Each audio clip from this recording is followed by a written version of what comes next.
La merienda. Pues hoy nos vamos a merendar, Marlene, pues voy a resumirlo así muy grosso modo.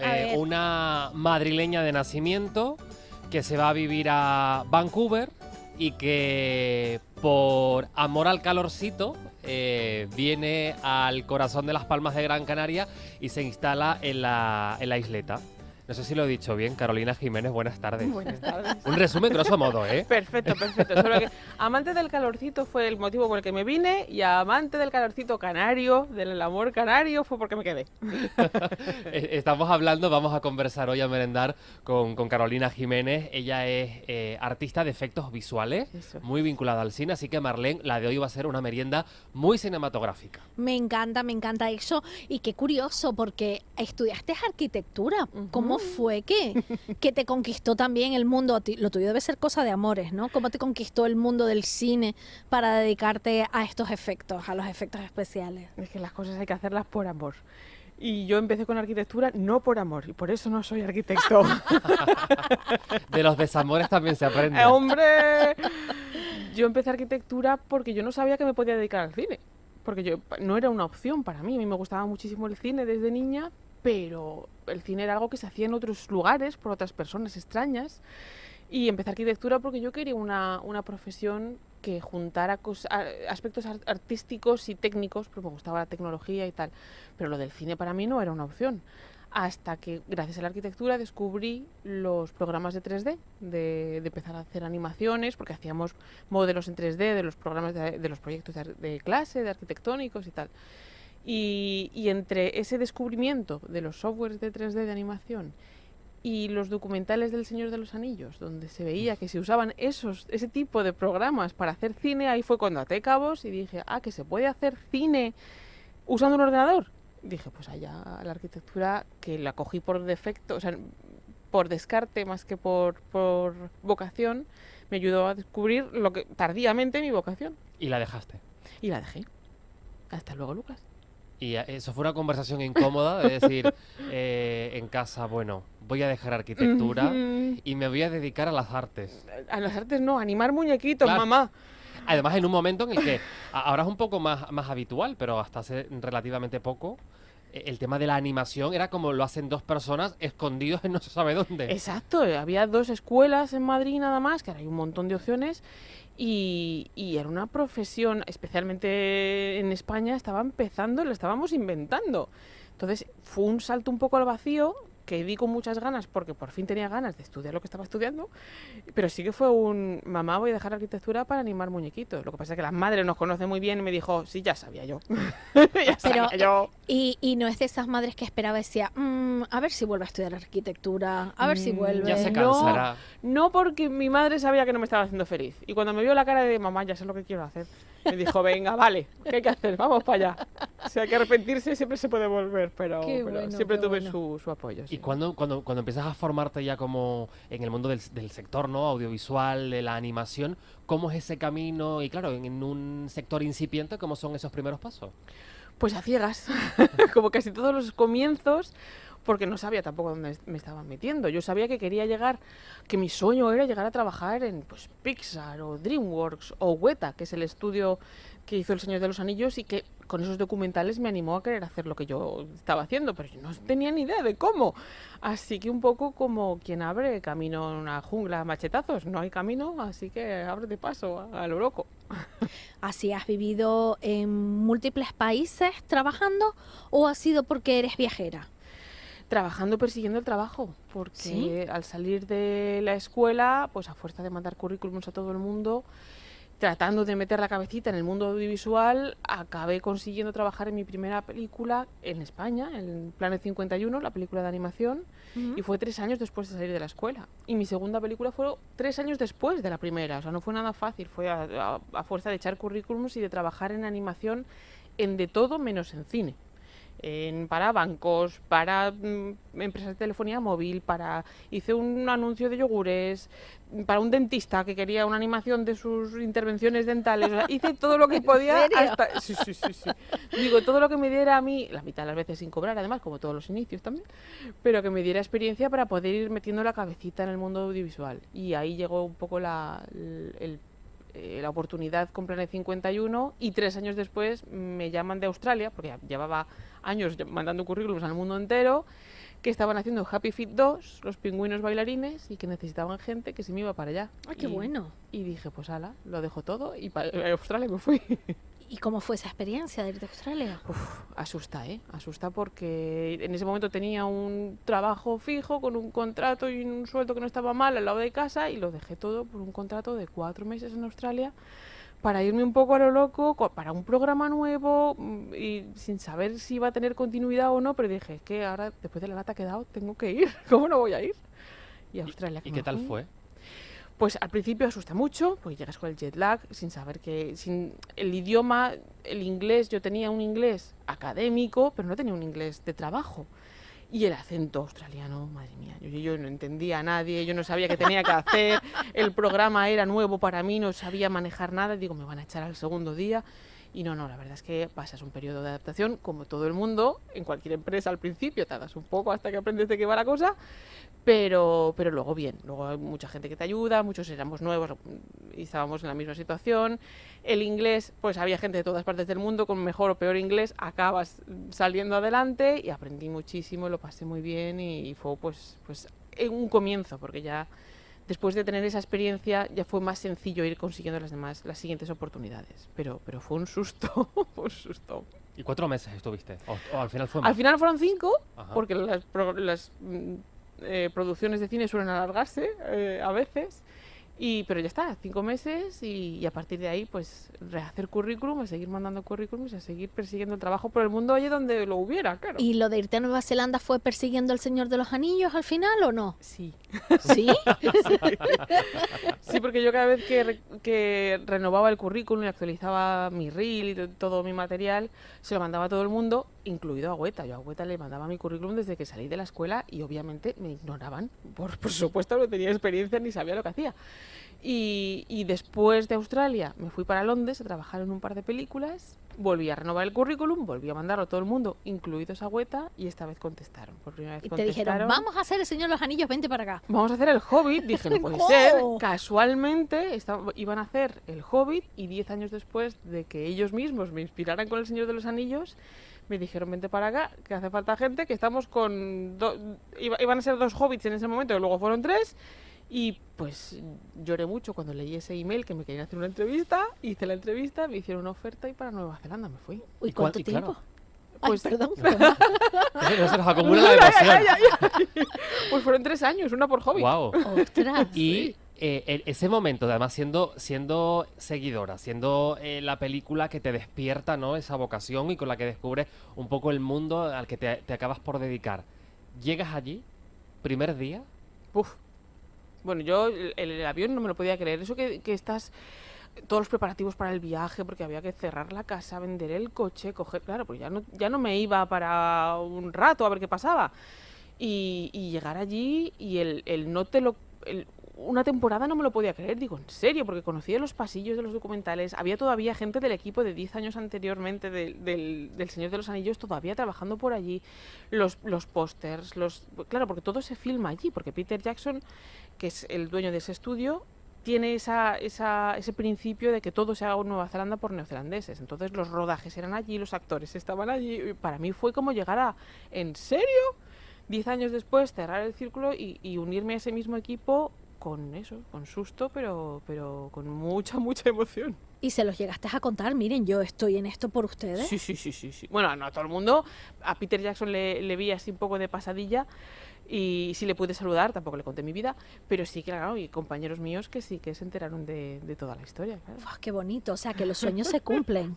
Se cumplen los sueños a fuerza de trabajar duro y de no rendirse. Y en un momento y en un entorno como ese también la presión, ¿no, Carolina? De decir, bueno, estoy aquí, muy guay todo, pero ahora hay que estar aquí y estar a la altura, ¿no? Y pues coger el ritmo del trabajo de una productora como esa, de un proyecto como ese, con todas las expectativas. Y claro, la presión de eso, dar la talla, aprender todo lo que tienes que aprender, porque como en cualquier trabajo llegas nuevo y hay que coger el pipeline. El pipeline es el método de trabajo que cada estudio tiene el suyo. Y hay pues un proceso de adaptación y de reposar del susto y de que el cumplir tus sueños convierta en rutina, porque al fin y al cabo acaba siendo un trabajo de 8 horas delante de un ordenador como todo el mundo, y acabar teniendo que aprender, pues eso, que el cumplir los sueños tiene otra cara, es una moneda de dos caras, que tu sueño una vez que lo cumples desaparece y tu sueño se convierte en rutina y tienes que aprender a reinventar el soñar y el trabajar duro. Pero, ¿por qué no nos explicas exactamente en qué consiste tu trabajo? Porque Carlos, por ejemplo, que ya te he conocido y de hecho es el que nos insistió en contar contigo, que la verdad es que ha sido todo un acierto, porque estoy encantada escuchándote. Exactamente, efectos especiales, yo siempre pensaba que era la gente que se lanzaba ahí en un croma y les ponían detrás tal, y era ese especialista o el que ponía la bomba de humo. Pero no vas desencaminada, ¿no? ¿Pero qué haces exactamente? Vale, pues así muy rápidamente vamos a distinguir entre efectos especiales y efectos visuales. Ajá. Que podemos englobarlo todo coloquialmente en efectos especiales, pero si queremos ser un poco más detallistas, sí que se puede separar. Los efectos especiales son los efectos que suceden durante la producción, durante el rodaje, es decir, son los efectos prácticos, los reales, que son las explosiones, las maquetas, los efectos de maquillaje, las miniaturas, las explosiones de verdad, todo lo que sucede delante de la cámara mientras estamos rodando, esos son efectos especiales. Y los efectos visuales son lo que sucede después, en postproducción. Nosotros, el equipo de efectos visuales, que es el que pertenezco yo, cogemos la imagen rodada y digitalmente eliminamos lo que sobra, las pantallas verde croma o los cables o lo que sea, y añadimos digitalmente lo que falta, que pueden ser desde monstruos digitales hasta los fondos digitales, explosiones digitales, todo lo que falte digitalmente. Entonces, los efectos visuales, antaño, se hacían por truca fotográfica. Toda la postproducción después del rodaje se hacía por trucaje químico fotográfico. Wow. Desde que existen los ordenadores, ahora son digitales. Pero eso, los efectos especiales suceden en producción y los efectos visuales en postproducción. Y los visuales de los que tú te encargas y el equipo con el que trabaja, Carolina, ¿cuánta complejidad tienen? Algo que nosotros podemos ver y que a lo mejor es una milésima de segundo, a efectos de trabajo, ¿cuánto se tarda? Para nosotros también hacernos una idea y valorarlo cuando lo veamos. Pues depende del efecto, que los hay más complicados y los hay más sencillos, obviamente, pero en general cuesta más trabajo, más horas y más personas y más talento del que algunas personas del público creen. Porque existe esa sensación de que como está hecho por ordenador es sencillo, o que como está hecho por ordenador es rápido.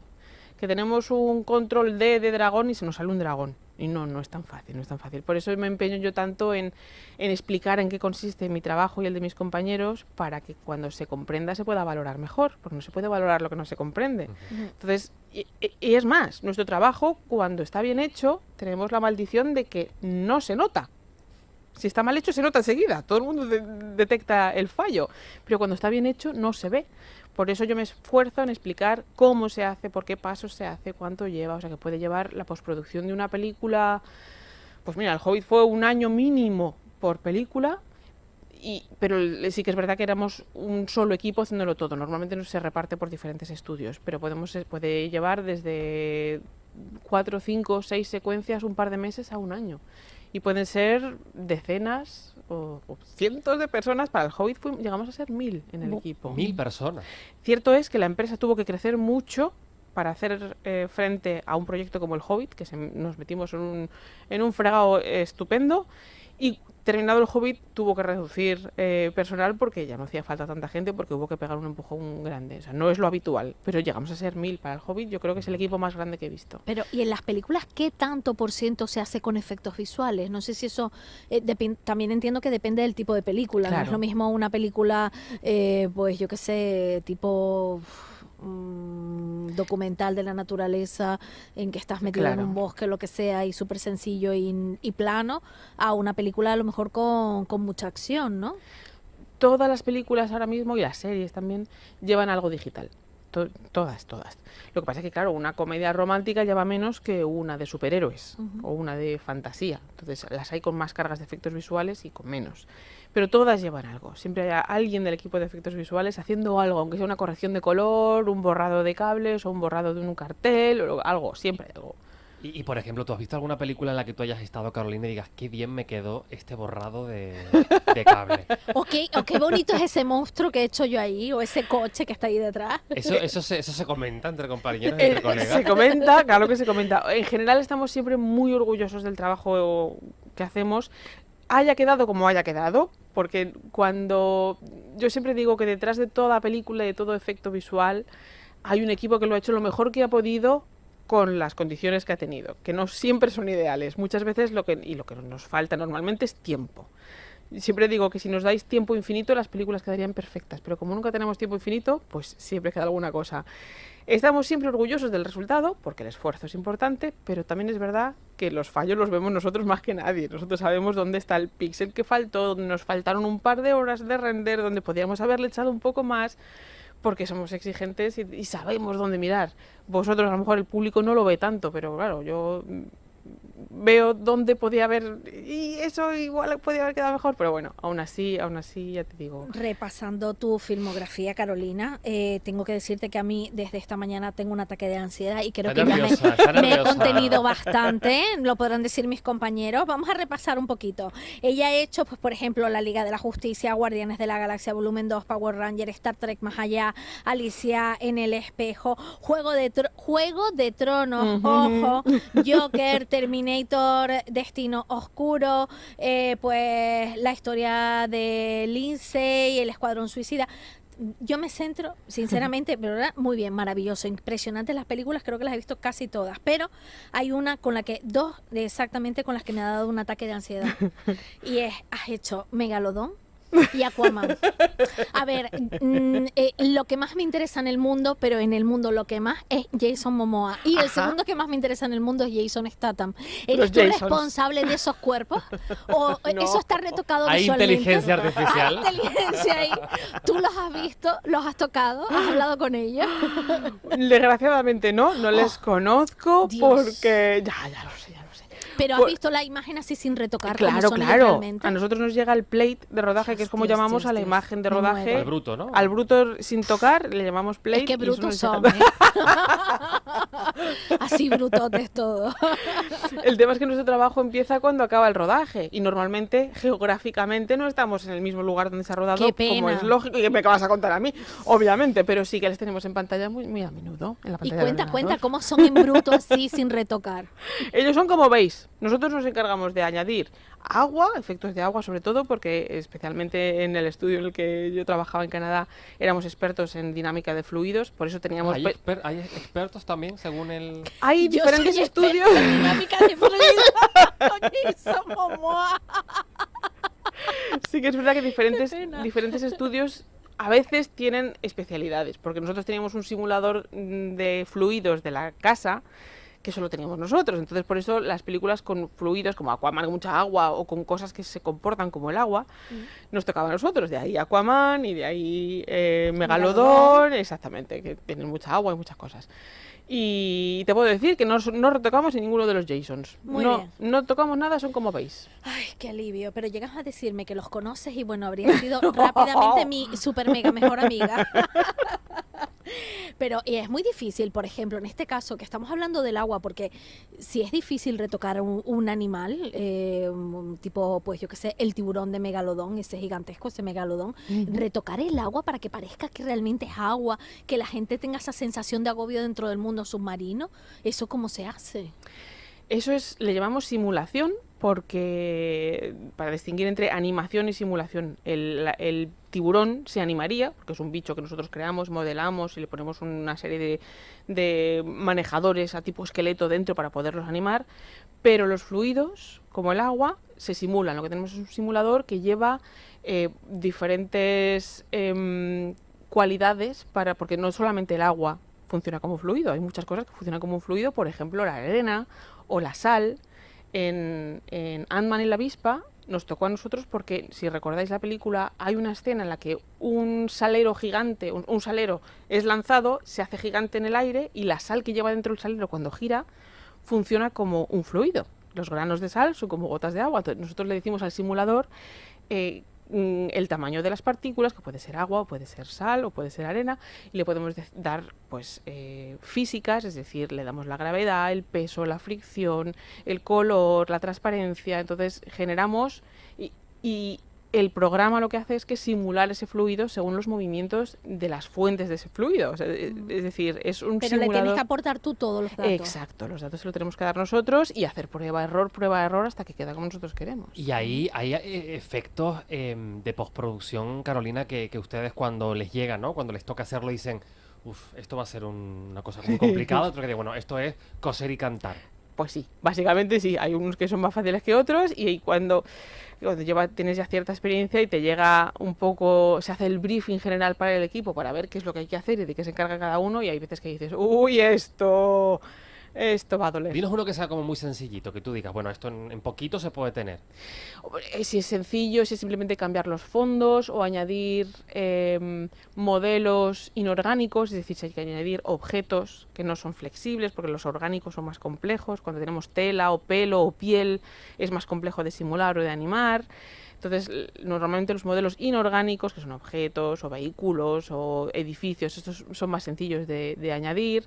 También depende un poco de si va a haber explosiones o no, porque en Juego de Tronos teníamos castillos que se rompen y dragones que echan fuego, y aquello era, pues, claro, un desmadre todos los días, y entonces era más complicado. Entonces depende, hay veces que dices uy, y otras veces que dices, esto.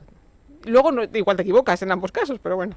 ¿Y ustedes guardan algún tipo de secreto profesional? ¿Tienen algún tipo de cláusula que les tenga terminantemente prohibido hablar del trabajo que están desarrollando o que han desarrollado? Sí, y además es férreo y es muy estricto. Tenemos en todos los estudios, según entras, tienes un contrato de confidencialidad que tenemos que firmar. Y es más, se suele renovar por años, y además estudios como Disney o Marvel te hacen cursos anuales que tienes que pasar para asegurarte de la seguridad, porque hay cosas que obviamente no se pueden contar en las que estamos trabajando mientras estamos trabajando, y muchos de las filtraciones que suceden suelen ser por error, no por mala fe. Entonces tenemos que tener cuidado de no hacernos, obviamente, selfies cuando estamos en el trabajo, por si sale la pantalla detrás, y además tenemos nombres en código para las películas y para los personajes, por si sales a tomar café con los compañeros y que en la cafetería, pues en la mesa de al lado no te escuchen hablar de que estamos hablando de Aquaman, pues tenemos nombres en clave para los proyectos y ese tipo de cosas, y ya estamos acostumbrados, es algo habitual el que no podemos contar nada que el estudio no ha hecho público primero, lógicamente. Y eso, hay que tener mucho cuidado porque sí, confidencialidad. La presión total. es enorme, ¿no? Una vez que estás acostumbrado ya no, porque tenemos muy claro que no se puede, pues eso, decir ciertas cosas, ni hacer fotos cuando estamos en el trabajo, y sabemos cuándo sí y cuándo no, porque ya se acostumbra, todo se acostumbra a uno, pero sí hay que tener cuidado, Oye, y una cosa, Carolina, ¿tú cuántos días a la semana te vas a dar un bañito de paseo a las canteras o a Maspalomas o a la aldea o donde quiera que haya mar? Yo, como tengo la suerte de vivir por las canteras, la respuesta a eso es todos los días. Todos Yo me los doy días. mi paseíto por las canteras todos los días, más corto, más largo, según el tiempo que tenga, pero las canteras, yo soy habitual de las canteras, y es uno de los motivos por qué me quedan en Las Palmas, porque las canteras pues enamora, la verdad. Y lo demás, pues cuando se puede, los fines de semana, Maspalomas o la aldea o el norte, los acantilados del norte me vuelven loca. Y tengo pendiente saltito de Tenerife, por cierto. Oye, que aquí te recibimos con los brazos abiertos, Pues cuando allá que quieras. Y si vienes con Kibo más, yo no sé cómo haces en las canteras no lo puedes pasear, ¿no? A tu bicho maltés. Kibo se tuvo que quedar en Canadá. No me lo pude traer. No me digas. Después de dar muchas vueltas, y tenía Kibo, para los oyentes, era mi perrito, yo tenía un perrito en Canadá. Y intenté buscar la manera de que fuera para él posible o bueno venirse conmigo, y después de dar muchas vueltas decidí que lo mejor para él era quedarse allí, y le encontré una familia maravillosa y está allí siendo feliz, porque el viaje para un perrito así es complejo, eran muchos aviones y no sabía cuánto tiempo me iba a quedar porque venía un poco a la aventura al principio, y bueno, él está allí muy feliz. Ay. Y ahora tú desde la isleta, que es tu centro de operaciones, Sí. Carolina, trabajando en que no sé hasta dónde nos puedes contar de los proyectos en los que estés, y Puedes cómo darnos los cambia nombres en también tu clave. trabajo, ¿no? Ahora que estás por aquí. Pues he tenido que reinventarme a la Canaria un poco profesionalmente, porque inicialmente me vine para acá solamente para pasar un invierno. Me dieron en la empresa permiso para trabajar en remoto desde aquí un tiempo, pero el tiempo era limitado, porque el gobierno canadiense no te permite cotizar siendo canadiense, trabajando fuera de suelo canadiense, más de 3 meses al año. Entonces mi idea inicial era venirme un invierno para saltarme el invierno canadiense. Pero llegué a Canarias y dije, pues yo me quiero quedar aquí me quedo. Entonces, pasado el plazo máximo que tenía yo para poder trabajar aquí, tenía que volver o dimitir. Y como quería quedarme en Canarias, decidí dimitir. Así que dimití de mi trabajo en Scanline y ahora estoy aquí en Canarias liando muchas cosas, todas relacionadas con el cine y con los efectos visuales, para poder quedarme aquí. Así que estoy encantadísima porque estoy haciendo cosas que llevo toda la vida haciendo en mi tiempo libre, pero ahora empezando a hacerlas más profesionalmente, como la formación, como la enseñanza. Estoy dando charlas, colaborando con escuelas de cine y documentándome para un proyecto inminente sobre el cine en Canarias y empezando a ser también supervisora de efectos visuales, que yo quería salir un poco de la limitación de mi departamento y abrirme más a supervisar proyectos en general. Entonces eso es más sencillo en proyectos más pequeños, obviamente, que en proyectos tan grandes, y entonces en Canarias es posible. Estoy empezando a supervisar en rodaje y hacer supervisión de postproducción y enseñanza y lo que surja, que pronto os podré contar más porque están las cosas a puntito de arrancar y qué estoy intriga, qué maravilla, muy ¿no? ilusionada, muy ilusionada. Ahí está, ya dando cosas en clave todo. Sí, sí. Bueno, con la industria audiovisual que hay aquí en Canarias, con la industria cinematográfica, con todas las grandes producciones que se hacen aquí y utilizando además las ventajas fiscales que tienen las Islas Canarias, bueno, estamos convencidísimos de que no vas a parar. Es que esa es la idea. La idea es que ahora que estamos viendo que el cine se viene para Canarias y que Canarias es cine y va a haber mucho cine, pues no ya aprovechar esa circunstancia, sino apoyarla y empujar, porque se viene cine para Canarias y en Canarias hay mucho cine y la vamos a liar. Y formar también, ¿no? Que nuestros jóvenes y que puedan quedarse y Eso desarrollarse aquí, que también eso es una maravilla, ¿no? Tener aquí personal que lo pueda hacer. Estoy dando también cursos y charlas y colaborando con el Instituto de Cine de Canarias para generar un ciclo formativo especializado en lo mío, que va haciendo falta. Yo encantada de contribuir. Y eso, talento canario, cine canario y vamos para allá. Qué maravilla. Es curioso, por cierto, aprovechamos y les decimos a todas las personas que nos están escuchando, Carolina Jiménez tiene algo muy divertido en sus redes sociales, sobre todo en X, porque hace una serie de juegos en los que tiene animada a la gente a averiguar cosas, a ver cuál es el gato de verdad, cuál no es el gato de verdad, qué es esto, qué es aquello, y a ver, y la gente que adivina que se encuentra con la satisfacción de que tienen un buen ojo. Básicamente, con mi enhorabuena. Pero yo sé que reta porque, bueno, en general en redes sociales me gusta divulgar de estas cosas con más o menos seriedad, normalmente con ligereza, porque me gusta contar cómo se hacen las cosas que hacemos de muchas diferentes maneras. Y una es esa, una que se me ocurre y que de vez en cuando publico, es retos de pedirle a los espectadores, a la audiencia de las redes sociales, que sepan distinguir lo real de lo digital, a ver si aciertan, abro encuesta, a ver cuánta gente ha acertado, y además se pelean entre ellos, no, yo creo que yo creo que es el número 1 por la sombra, no, es el brillo, no, es el... Y nada, pues jugamos. ¿Tú sí los detectas, aunque no hayas No te creas, ¿no? no te creas, que se supone que mi ojo está más entrenado, pero a mí me engañan, y si está bien hecho me engañan igual. Sí. O igual no tan igual, pero sí.